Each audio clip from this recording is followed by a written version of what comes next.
میں ہوں آپ کا میزبان ایاز ملک، مرکز یونیورسٹی اسلام آباد سے۔ آج میرے ساتھ تشریف رکھتے ہیں ماہر قانون، ماہر سیاسیات جناب عتیق الرحمان صدیقی صاحب، اور آج ہم حاضر کریں گے فلسطین اسرائیل تنازع کا، اور جو یہ جھگڑا چل رہا ہے فلسطین اور اسرائیل کے درمیان، ان کا ہم دیکھ رہے ہیں کہ اس کی اصل بیک گراؤنڈ اور اس کی اصل وجہ وہ کیا ہے۔ آئیے جانتے ہیں جناب عتیق الرحمان صدیقی صاحب۔ تھینک یو ویری مچ ہمارے بھیا صاحب۔ ایک ہو مسلم حرم کی پاسبانی کے لیے کے ساحل سے لے کر تابخا کے کاشت، میں اس کو جو اسرائیل اور فلسطین ڈسپیوٹ کو بیک گراؤنڈ دو حصوں میں تقسیم کرتا ہوں۔ یقینی طور پہ جو اہل یہود ہیں یہ فلسطین کے ہی رہنے والے تھے، فلسطینی جو اس وقت مسلمان ہیں وہ بھی وہی کے رہنے والے۔ 5000 قبل مسیح کئی دفعہ ان اہل یہود کو نکالا گیا ان کی حرکتوں کی وجہ سے، اور اللہ تعالیٰ نے قرآن پاک میں بھی فرمایا ہے کہ انہوں نے اللہ تعالیٰ کے بہت سی نعمتوں کو ٹھکرایا، اس کی وجہ سے ان کو رات درگاہ قرار دیا گیا، اور اللہ تعالیٰ نے فرمایا کہ یہ بار بار کفر کرتی رہی اللہ تعالیٰ کے نعمتوں سے، اس لیے ان کے مقدر میں جو ہے اس طرح کا مستقبل یا فیوچر لکھا گیا۔ آخری دوران نومن نے ان کو نکالا، اور اس کے بعد 7ویں صدی میں حضرت عمر رضی اللہ تعالیٰ عنہ نے فلسطین فتح کیا، اور ایک بھی بلڈ جو ہے نا نہیں بہا، اور وہ مرکز بنایا انہوں نے علم و آگاہی کا، جہاں پر ترقی ہوئی، فلورش ہوئی۔ یہ بیک گراؤنڈ تھا۔ مختصر یہ کہ 19 سینچری پہ آ جاتے ہیں، جو سیکنڈ فیز ہے، یہ جوز پورے یورپ میں اور ڈفرینٹ کنٹریز میں آباد تھے، اور اس وقت بھی ٹریڈرز کے روپ میں موجود تھے۔ یہ بیک گراؤنڈ ہے ان کا۔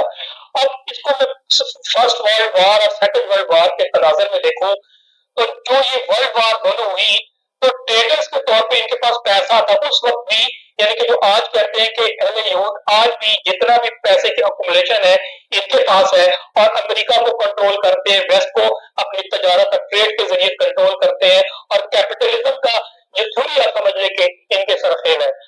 اسی طرح فرسٹ ورلڈ وار میں اور سیکنڈ ورلڈ وار میں جب جنگیں ہوئی تو انہوں نے ویسٹرن پاورز کو، الائڈ فورسز کو کہا کہ ہم آپ کو پیسہ دیتے ہیں، لیکن ہمیں آپ نے آباد کروانا ہے فلسطین میں، جہاں پر عرب فلسطین اب موجود تھے، مسلمان فلسطین۔ مختصر یہ کہ فرسٹ ورلڈ وار میں یو کے کو، برٹش کو فتح حاصل ہوتی ہے، عرب کنٹریز ان کے کنٹرول میں آ جاتا ہے، اور اس کے بعد یو کے کا جو فارن منسٹر ہے بیلفورڈ، اس ایک ڈکلیریشن جاری کرتا ہے، وہ موجود آج بھی ریکارڈ میں 67 ورڈز کا۔ اس 67 ورڈز میں جو اہل یہود نے، ٹریڈرز نے، تاجروں نے، صنعت کاروں نے ان کو پیسہ دیا، فائنانس دیا، اس کے رواج میں وہ کہتے ہیں کہ جناب ہم آپ کو جو ہے فلسطین عرب میں آباد کریں گے۔ یعنی کہ یہ وہ سازش تھی جس کا ہم کہتے ہیں نا کہ یہ مغرب ہمیشہ سازش سے بنتا ہے، تھرڈ ورلڈ کنٹریز کے لیے اور خاص کر مسلمان کنٹریز کے لیے اس میں کوئی شک نہیں، اسی رائے نہیں ہے۔ حضرت قائد اعظم محمد علی جناح نے بالکل درست کہا تھا کہ یہ جو اسرائیل ہے یہ مغربی طاقتوں نے مسلمانوں کے پیٹ پہ چھڑا ہوتا ہے، اور آپ دیکھ لیجئے کہ وہ بیلفورڈ ڈکلیریشن کے بعد اسی طرح پھر اس کے بعد کیا ہوا کہ جتوں کی صورت میں یہ ہجرت کر کے ان کو بھیجتے رہے فلسطین میں، اور ان کو ویپنائز کیا، جس کی وجہ سے فلسطین بیچارے اس وقت میں ویپن لیس تھے کیونکہ زیادہ ڈیولپ نہیں تھے۔ تو اس وقت سے لے کے یعنی کہ ایک صدی سے زیادہ ہو گیا ہے کہ ان کو تکلیف دی جاتی ہے، ان کو مارا جاتا ہے، ان کی زمینیں چھینی جاتی ہے، ان کو بے گھر دیا جاتا ہے، یہ ایک صدی کی کہانی ہے۔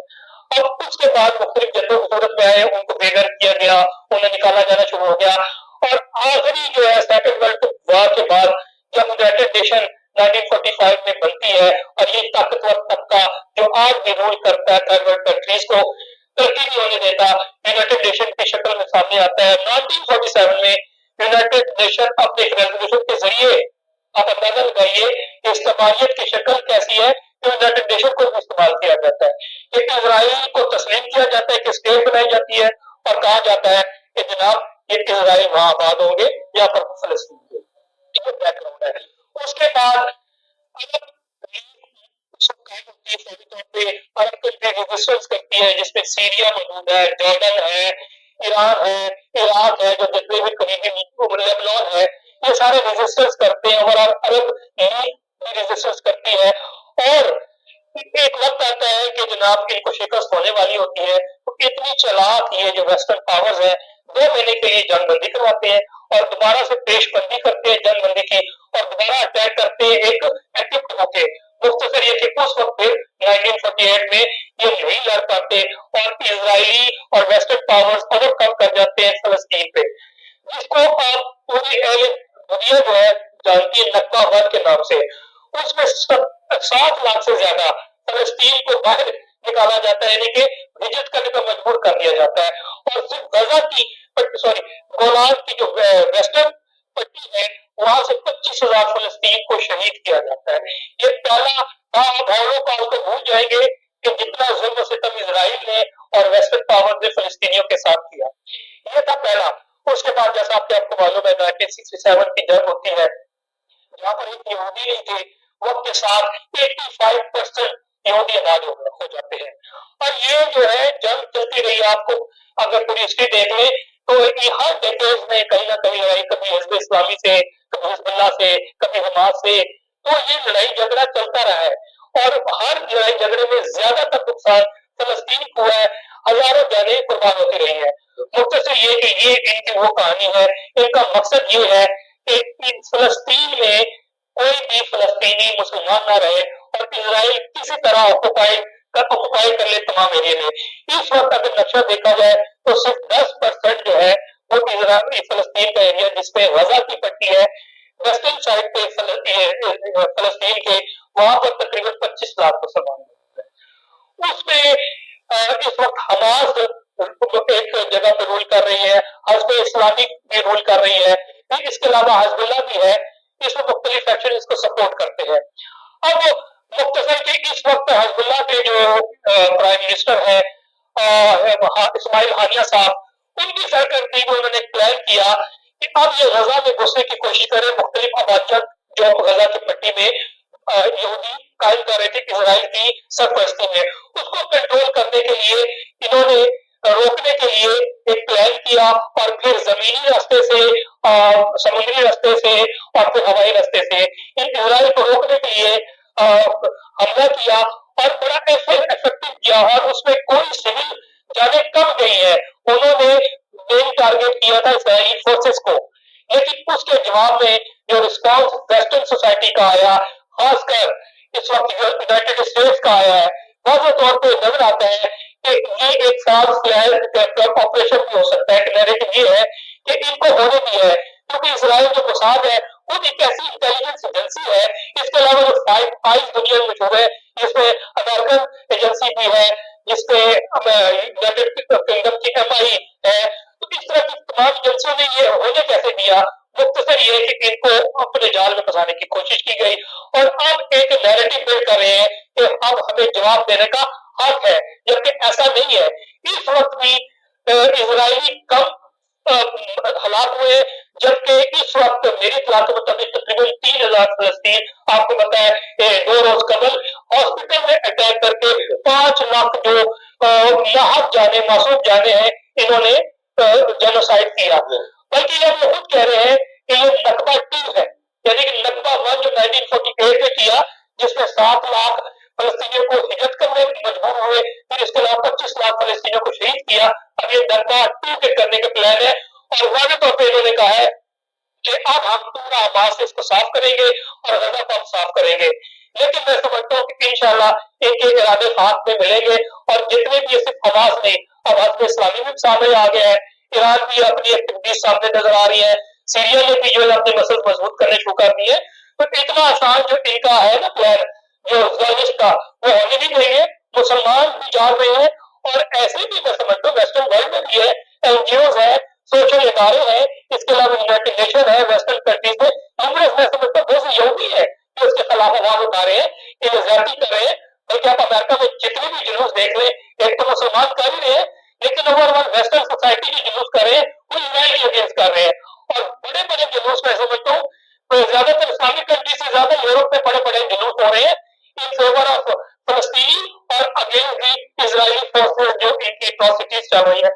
تو انشاءاللہ جو ان کا پلان ہے وہ کامیاب نہیں ہوگا اور انشاءاللہ اس کا جسٹ سولوشن سامنے آئے گا. صاحب آپ نے بڑی خوبصورتی سے جائزہ لیا ہے اس پوری صورتحال کا. تو آپ یہ بھی بتا رہے ہیں تقریباً پچھلے 100 سال سے یعنی ایک صدی سے ان کے اوپر مسلسل ظلم ستم ہو رہا ہے. اپنے معصوم بچوں کی قربانیاں دے رہے ہیں, اپنے ان کے سامنے آپ دیکھیں وہ تباہ ہو رہے ہیں, ان کی قربانی پر کھڑے ہو گئے ہیں. کیا اردو مسلمان جو ہے وہ اس وقت بیدار ہو چکی ہے یا نہیں؟ اور شاید یہ بھی کہا جائے کہ ہمارے سے حملہ کیا ہے اسرائیل کے اوپر, اس کی جو وجوہات ہیں ان کی اہم وجوہات آپ نے بتا دی. تو مجھے آپ کو یہ جاننا کہ اس کی اور اہم وجوہات کیا ہے جو حماس کو روز پڑھنے کے جا کے اسرائیل کے اوپر حملہ کیا جائے. آپ نے 2 سوال کیے. پہلا سوال جو امت مسلمہ کے حوالے سے جو انفارچونیٹلی امت مسلمہ جو ہے 14 سینچری کے بعد جو ہے نا وہ سمندر میں چلی گئی ہے اور ہم زوال اقتدار کا شکار ہیں. اور آج ہم 21 سینچری میں بھی اگر دیکھا جائے تو ہم 57 کنٹریز ہیں, لیکن نہ ہم تعلیمی طور پہ آگے ہیں, نہ سائنٹیفک طور پہ آگے ہیں, نہ ہم جو ہے نا عسکری طور پہ آگے ہیں. اور آپ دیکھ لیجئے کہ اسرائیل ایک چھوٹا سا ملک ہے جس کی ٹوٹل آبادی 80 لاکھ ہے اور وہ اپنے ماڈرن ٹیکنالوجی کے ذریعے, اپنی عسکری طاقت کے ذریعے, اپنی فائنینشیل طاقت کے ذریعے پوری دنیا کو کنٹرول کر رہا ہے. فائنینشیل طاقت کے ذریعے یہود اور اس کے علاوہ فائنینشیل طاقت ہے, اس میں کوئی شک نہیں ہے. لیکن اگر اس کو کمپیریزن کیا جائے, بے شک آپ 100 کر لیں یا 1947 سے, ہر امت مسلمہ کے مومن ملک جو ہے ممالک ہے, میں سمجھتا ہوں کہ اپنے مفادات کو مد نظر رکھتے ہیں, جبکہ وہ غلط ہے. اگر ہم کلیکٹو مفادات کو دیکھیں گے تو یہ صرف فلسطین کے فیور میں نہیں ہوگا. ان ممالک کو جو سمجھتے ہیں کہ ہم اپنے بارے میں سوچیں ان کے لیے نقصان دہ ہے. اور تاریخ جو حاضر ہے ابھی گزری ہے اس میں نظر آتا ہے جس طرح عراق کو کس طرح تباہ کیا سب کے سامنے ہے, لیبیا کو کس طرح تباہ کیا سب کے سامنے ہے, سوریا کو کس طرح تباہ کیا سب کے سامنے ہے. اگر یہ سارے ملک ہمارے امت مسلمہ اس طرح ہوتے تو یقین جانیے میں سمجھتا ہوں کہ مغرب کو یہ جرات نہ ہوتی. بٹ انفارچونیٹلی آپ دیکھ لیں کسی نے جارڈن 1947 میں فلسطین کے ساتھ نہیں کھڑا ہوا اور در پردہ اس نے ساتھ دیا یہودیوں کا یا اسرائیل کا. تو انفارچونیٹلی ہمارے اندر ہی کہتے ہیں نا کہ ہمارے آستینوں میں ہی اگر سے بت ہے جماعت کی آستینوں میں مجھے حکم ازا لا الہ الا اللہ. تو ایسے بھی ہے جن کو حکم ہے ازا لا الہ الا اللہ, اس پر بلیو بھی کرتے ہیں اور ایران میں سمجھتا ہوں ان سب پہ سبقت لے گیا ہے. میں ان کو اپریشیٹ کرتا ہوں کہ جہاں بھی مسلمانوں کو نقصان پہنچتا ہے بلا اس کے کہ وہ سنی ہے یا شیعہ ہے تو ایران نے ہمیشہ آواز اٹھائی ہے, بلکہ عملی دنیا پہ بھی آئے ہیں. تو بہت سے بڑے ممالک ہیں, دیکھ لیں پاکستان کو دیکھ لیں کہ دنیا کی واحد اسلامک پاور ہے جو میں سمجھتا ہوں کہ اسلامک ورلڈ میں ایک عسکری طاقت ہے. پوری دنیا اس کی طاقت کا لوہا مانتی ہے اور اٹامک پاور ہے. اگر یہ اپنا انفلوئنس کرے تو کیا نہیں ہو سکتا. لیکن انفارچونیٹلی اب 1947 سے غلام ملک تھے اور اب بھی ہے. پہلے انفارچونیٹلی ہم ایسٹ انڈیا کمپنی کے غلام تھے, پھر اس کے بعد برٹش انڈیا کے ہو گئے اور اس کے بعد برٹش انڈیا کے جو ایجنٹس یا غلام تھے انہوں نے, جسے میں کہتا ہوں غیر جمہوری طاقتیں, انہوں نے پاکستان کے تمام ریسورسز پر عوام پر قبضہ کر لی ہے. اور انفارچونیٹلی ہم تو یہ مرتل ہے اور ہم کسی طرح بھی بے توفیر ہے, اس لیے ہم آواز اٹھا نہیں سکتے کیونکہ ہم تو چلتے امریکہ کے اشارے پہ. انفارچونیٹلی یہ کوشچن ہے. تو مختصر یہ ہے کہ فلسطین کو میں نے دیکھا ہے, آپ نے بھی دیکھا, تاریخ بھی پڑھی ہے, فلسطینی بچہ خواتین بوڑھا یقین جانیے ہیٹس آف ٹو دیم کہ وہ اپنا حوصلہ نہیں ہارے.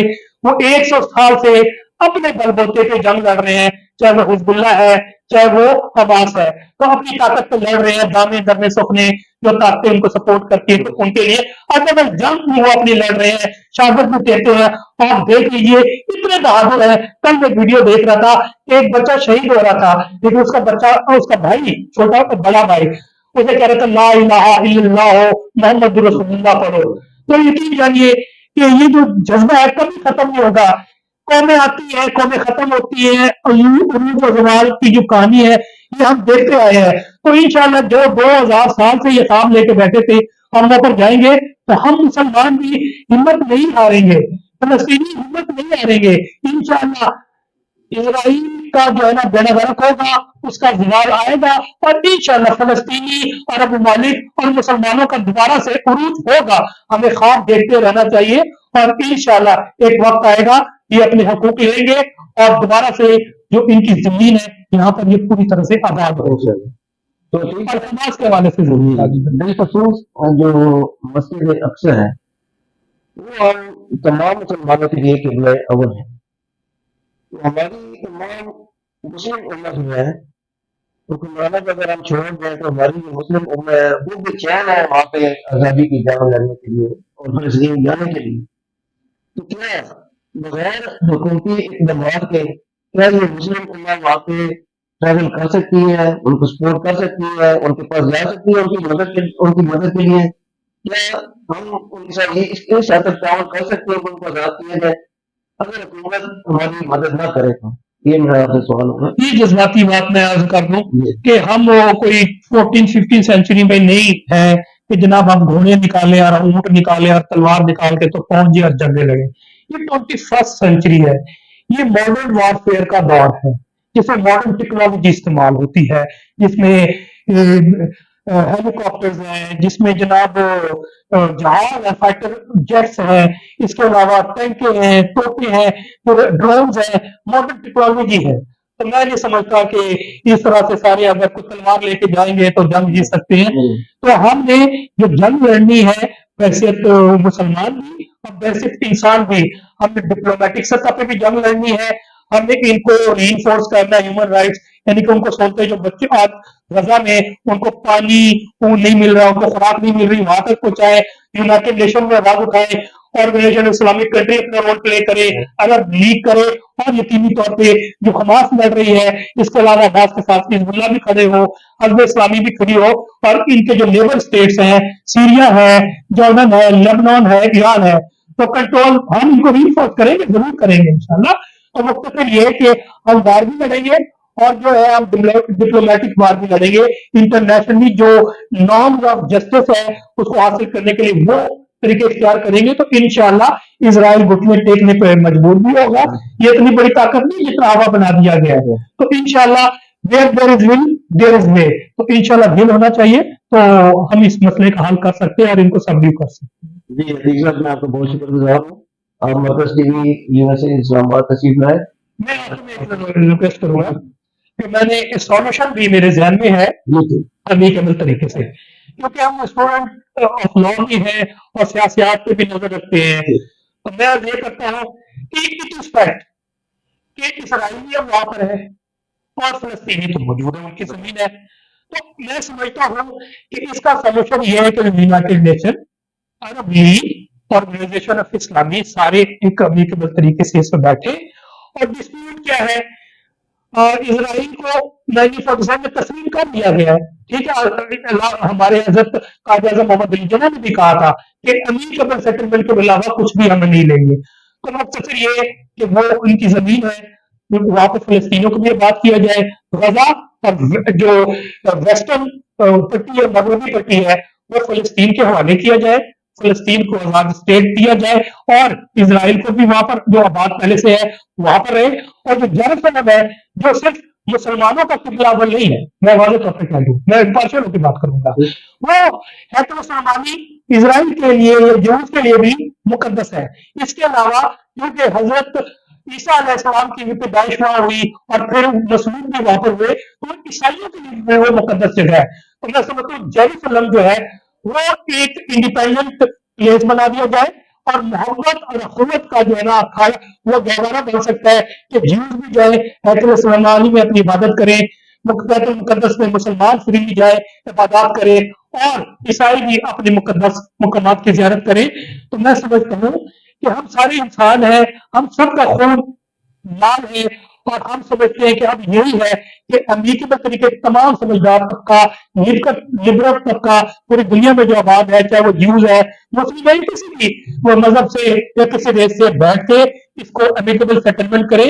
ادروائز یہ فکتا ہے یہ بلیڈ ہوتا رہے گا اور کسی وقت بھی فلیئر اپ ہو کے یہ تیسری جنگ عظیم کی طرف بھی ہم بڑھ سکتے ہیں.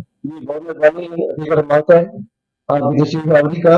اور ناظرین کے ساتھ آپ نے دیکھا کہ ہمیں آخر میں اس کا سولوشن اور اس کا حل بھی بتایا ہے، بڑے اچھے اور واضح طریقے سے انہوں نے یہ اپنی اس میں سجیشن بھی دی، تو ہم ان کے شکر گزار ہیں کہ یہ ہمارے پاس تشریف لائے. بہت بہت شکریہ. Thank you.